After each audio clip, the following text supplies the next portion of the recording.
2019 నుంచి 24 వరకు జరిగినటువంటి అభివృద్ధి కానీ సంక్షేమం కానీ జగన్ మార్కు పాలన కానీ ఈరోజు ఆయన నామినేషన్ వేసిన తరువాత రాష్ట్ర వ్యాప్తంగా జగన్ సక్సెస్ గురించి ఏ విధంగా చర్చ జరుగుతోంది, ఆయన సాధించినటువంటి సక్సెస్కి సంబంధించి ఈరోజు రాష్ట్ర వ్యాప్తంగా ప్రజల మనోభావాలు ఏ రకంగా ఉన్నాయి?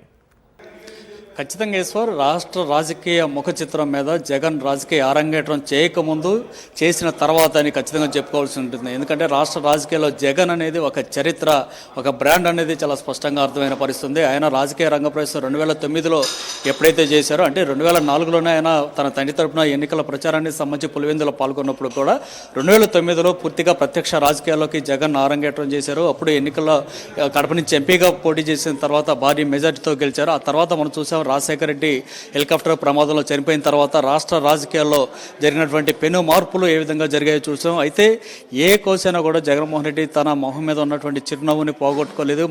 ఏదైతే ప్రజలకు ఇచ్చినటువంటి హామీ ఉందో దాని ప్రకారమైన ఇప్పటివరకు నడుచుకున్న పరిస్థితుంది. అదే ఇప్పటివరకు కూడా జగన్ అంటే ఒక నమ్మకాన్ని క్రియేట్ చేసింది. ఈనాటికి రాష్ట్ర ప్రజలంతా మా నమ్మకం నువ్వే జగన్ అంటున్నారంటే కారణం ఇప్పటివరకు ఆయన ఇచ్చినటువంటి మాటను ఎక్కడా కూడా వెనకడుగు వేయకుండా వాటిని అమలు చేస్తున్న తీరే దీని కారణంగా చెప్పుకోవచ్చు. మనం మొదట్లో చూస్తే పులివెందులో 2014లో కేవలం 75,000 మెజార్టీతోనే ఆయన గెలిచిన పరిస్థితుంది. 2019 నాటికి 95,000 పైగా మెజార్టీతో గెలుపొందిన పరిస్థితుంది. ఇప్పటివరకు మనం చూస్తూ ఉంటే కనుక చంద్రబాబు నాయుడు అనేక సార్లు కడప ప్రజల గురించి కానీ పులివెందుల గురించి రౌడీలు అంటూ అనేక విధాలుగా విమర్శలు చేస్తున్నప్పుడు కూడా పులివెందులు అంటే ఒక బ్రాండ్, ఒక అభివృద్ధి, ఇచ్చిన మాటకు నిలబడి ఉండేటువంటి మనుషులు ఉన్నారనేది ఇప్పటివరకు చూస్తూనే ఉంది రాష్ట్రంలో ఉన్నటువంటి ప్రజానీకం అంతా కూడా. ఇప్పుడు మనం చూస్తే కనుక జగన్మోహన్ రెడ్డి మరో చరిత్ర సృష్టించడానికి ఈరోజు నామినేషన్ పులివెందులో వేశారు. ముచ్చటగా మూడోసారి ఈరోజు నామినేషన్ వేసిన పరిస్థితుంది. రేపు జరగబోతున్న ఎన్నికల్లో మళ్ళీ భారీ మెజార్టీతో అక్కడి నుంచి గెలిచే అవకాశం చాలా స్పష్టంగా కనిపిస్తుంది అనేది ఇప్పటివరకు పులివెందుల ప్రజలు మాట్లాడిన తీరును చూస్తే అర్థం చేసుకోవచ్చు. దాంతోపాటు 2009 తర్వాత నుంచి జరిగినటువంటి రాజకీయ పరిణామాలు చూస్తే రాష్ట్ర విభజన కానీ ఆ తర్వాత ఆయన జగన్ను జైల్లో పెట్టినప్పుడు కూడా మనం చూస్తే చాలా స్పష్టంగా రాష్ట్ర విభజనకు సంబంధించిన సమస్యలు అనేకం ఉన్నప్పటికీ ఆయనకి వ్యక్తిగతంగా ఆస్తుల పరంగా ఇబ్బందులు సృష్టించినప్పుడు కూడా రాష్ట్ర విభజనకి వ్యతిరేకిస్తూ ఆయన జైల్లో కూడా నిరాహార దీక్షలు చేసినటువంటి ఆయన చూసాం. ఆ తర్వాత బయటకు వచ్చిన తర్వాత రాష్ట్ర అభివృద్ధి కోసం, ప్రత్యేక హోదా కోసం దీక్షలు చేసినటువంటి వ్యవహారం కానీ ఇవన్నీ కూడా పోరాట పటిమ ఏంటనేది జగన్కి సంబంధించి రాష్ట్ర వ్యాప్తంగా ప్రజలు చూసిన పరిస్థితి కనిపిస్తుంది. ఆ పోరాట పటిమ, ఇచ్చిన మాట ఏదైతే ఉందో దాన్ని నిలబెట్టుకోవడం కోసం ఆయన చేస్తున్నటువంటి ఈ పోరాటాన్ని అంతని కూడా ప్రజలు మొదటి నుంచి చూస్తున్నారు కాబట్టి ఆయన వెంటంటి ఉన్నారు. గతంలో 2019లో ఏకంగా 151 సీట్లు ఇచ్చారంటే సాధారణమైన విషయం కాదు. అప్పటి వరకు ఉన్నటువంటి కాంగ్రెస్ పార్టీ ఒక్క సీటు కూడా రాష్ట్రంలో లేకుండా పోవటం కానీ, అట్లాగే రాజ్యసభలో తెలుగుదేశం పార్టీ సంబంధించి ఒక్క సీటు కూడా లేకుండా తుడిచిపెట్టిపోయే పరిస్థితి వచ్చిందంటే కేవలం జగన్మోహన్ రెడ్డి చేస్తున్నటువంటి రాజకీయం, ఆయన మీద రాష్ట్ర ప్రజలకు ఉన్నటువంటి నమ్మకం అనేది చాలా స్పష్టంగా కనిపిస్తుంది. అది ఇప్పుడు త్వరలో జరగబోతున్నటువంటి సార్వత్రిక ఎన్నికల్లో మళ్ళీ ప్రస్ఫుటమయ్యే అవకాశం అయితే చాలా స్పష్టంగా కనిపిస్తుంది.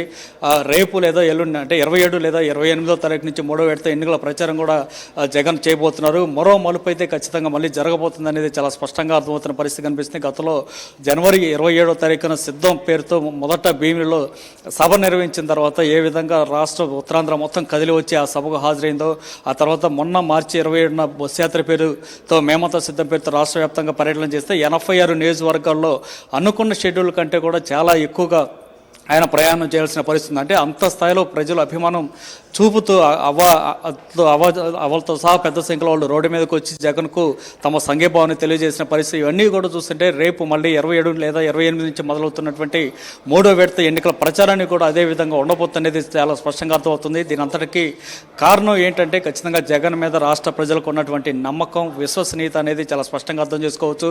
ఆయన తన పార్టీ పెట్టినప్పటి నుంచి కూడా కేవలం 2 అంశాలు, ఒకటి నైతికత, 2 విశ్వసనీయత, ఈ 2 అంశాల చుట్టూనే తన రాజకీయాన్ని నడిపారని చెప్పుకోవచ్చు. ఎందుకంటే గతంలో 2014లో 67 మంది ఎమ్మెల్యేలతో గెలిచిన తర్వాత దాంట్లో 23 మందిని ఏకంగా చంద్రబాబు నాయుడు తీసుకున్నప్పటికీ కూడా వారిలో మళ్ళీ 4గురికి మంత్రి పదవులు ఇచ్చినప్పుడు కూడా జగన్ ఎక్కడ అధైర్యపడలేదు. పైగా చాలా స్పష్టంగా చెప్పారు, ఒక దెబ్బ మీరు వేశారు, తిరిగి నేను కూడా మళ్ళీ ఇస్తానంటూ కూడా ఆయన చెప్పిన మాటలు కానీ ఇవన్నీ కూడా రాష్ట్ర ప్రజలకు ఇంకా గుర్తున్నాయి. అదే ఊపు తట్టి ఆయన చేసినటువంటి పోరాటంతో 2019లో భారీ స్థాయిలో విజయాన్ని చేకూర్చిన పరిస్థితి కనిపిస్తుంది. దాంతోపాటు ఇచ్చినటువంటి హామీలు కాదు, ఇవ్వని హామీలను కూడా ఆయన అమలు చేశారు. గతంలో మేనిఫెస్టో అనేది కేవలం ఎన్నికల్లో ఓట్లు వేయటానికి మాత్రమే, ఎన్నికల్లో ఆకర్షించడానికి మాత్రమే రాజకీయ పార్టీలు ప్రకటించాయి. కానీ జగన్మోహన్ రెడ్డి అట్లా కాదు, జనం ఏం కోరుకుంటున్నారో వారి నుంచి తెలుసుకొని దాన్నే మేనిఫెస్టోలో అమలు చేశారు. నవరత్నాల పేరుతో ఆయన చేసినటువంటి మేనిఫెస్టో ఇప్పటివరకు 99% పైగా అమలు చేయగలిగారంటే కారణం కూడా అది. జనం ఏం కోరుకుంటున్నారో అదే తన మేనిఫెస్టోలో పెట్టుకున్నారు. మిగతా పార్టీలన్నీ కూడా ప్రశాంతంగా ఏసీ రూమ్లో పార్టీ కార్యాలయాల్లో కూర్చొని మనం ఏమి అంశాలు మేనిఫెస్టోలో పెడితే జనం మన వైపు ఓట్లేస్తారు, ఆ తర్వాత దాన్ని పక్కన పెట్టే ఆలోచన మిగతా పార్టీలు చేస్తే జగన్ అందుకు భిన్నంగా వ్యవహరించారు. జనం కోరుకునేటువంటి అంశాలను పెట్టిన పరిస్థితి. అందుకోసమే ఆ స్థాయిలో ప్రజలు కూడా జగన్ని నమ్మిన పరిస్థితి మనం ఎప్పటివరకు చూస్తాం. ఇప్పుడు రైట్. బహుశా రేపు ఎల్లుంట్లోనే మళ్ళీ మేనిఫెస్టోని ప్రకటన చేయబోతున్నారు. దీనికి సంబంధించి కూడా మేమంతా సిద్ధం సభల్లో జనం వచ్చినటువంటి వారి నుంచి కూడా తీసుకున్నటువంటి అంశాలను మేనిఫెస్టోలో రూపొందించి మళ్ళీ రేపు ఎల్లుంట్లో కూడా ప్రకటన అయితే చేయబోతున్నారు. మొత్తంగా అయితే జగన్ రాజకీయం అంతా కూడా విశ్వసనీయత, నైతికత అనే అంశాల చుట్టూ చిట్టాయని చెప్పుకోవచ్చు. Eshwar. Right. Thank you Ravinder.